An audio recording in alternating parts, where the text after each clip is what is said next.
দর্শক, আমি আমার আগের একটা ভিডিওতে বলেছিলাম যে আমি আমার বাচ্চাকে প্রতিদিন ঘি দিয়ে থাকি। তো সেখানে আমাকে অনেক আপুই কোশ্চেন করেছিল যে বাচ্চাদেরকে কত মাস থেকে ঘি খাওয়ানো যাবে বা বাচ্চাদেরকে ঘি খাওয়ানোর উপকারিতা কী।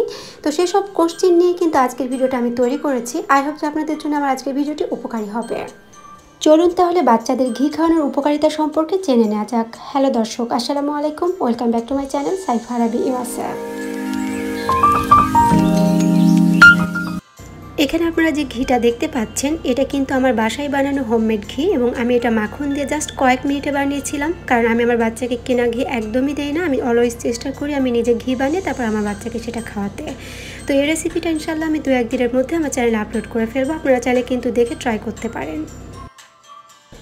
আজকাল বাজারে কিন্তু অনেক কম দামে ঘি কিনতে পাওয়া যায় এবং এগুলোর ফ্লেভারও কিন্তু অনেক ভালো থাকে।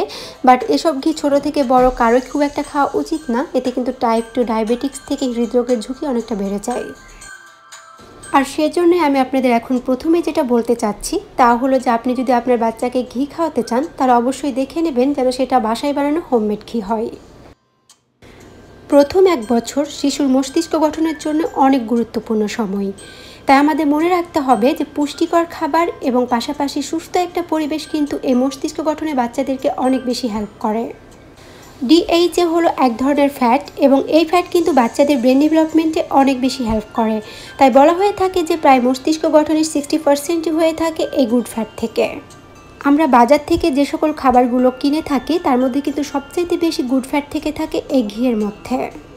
আমরা হয়তো অনেকেই জানি না যে বাজার থেকে কিনা ঘিয়ের চাইতে কিন্তু বাড়িতে তৈরি ঘিয়ের মধ্যে টিএইচের পরিমাণটা অনেক বেশি থাকে, এবং এই টিএইচ যে শুধুমাত্র আমাদের ব্রেন ডেভেলপমেন্টে হেল্প করে তা কিন্তু না, পাশাপাশি কিন্তু এটি চোখের জ্যোতি বাড়াতে অনেক বেশি হেল্প করে। আমরা তো সকলেই জানি যে বাচ্চাদের কিন্তু শৈশব থেকে গ্রোথ রেটটা অনেক বেশি হয় এবং এই টাইমে তারা কিন্তু অনেক বেশি ছুটোছুটি করে, যার ফলে কিন্তু তাদের ক্যালোরিটা অনেক বেশি বার্ন হয়, আর এর ফলে কিন্তু তাদের অনেক বেশি ক্যালোরির প্রয়োজনও পড়ে।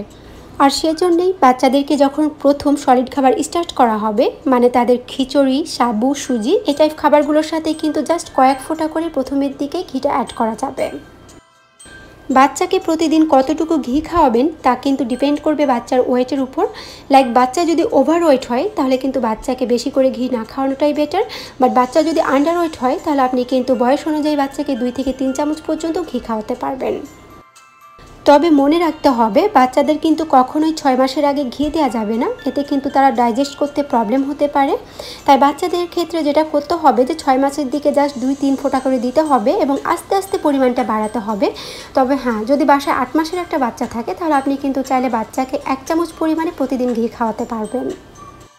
বাচ্চারা কিন্তু খুব সহজেই ঘিটা হজম করতে পারে, বাট তার মানে এই না যে আপনারা বাচ্চাদেরকে অতিরিক্ত পরিমাণে ঘি খাওয়াবেন, কারণ অতিরিক্ত কোনো কিছুই বাচ্চাদের জন্য ভালো না।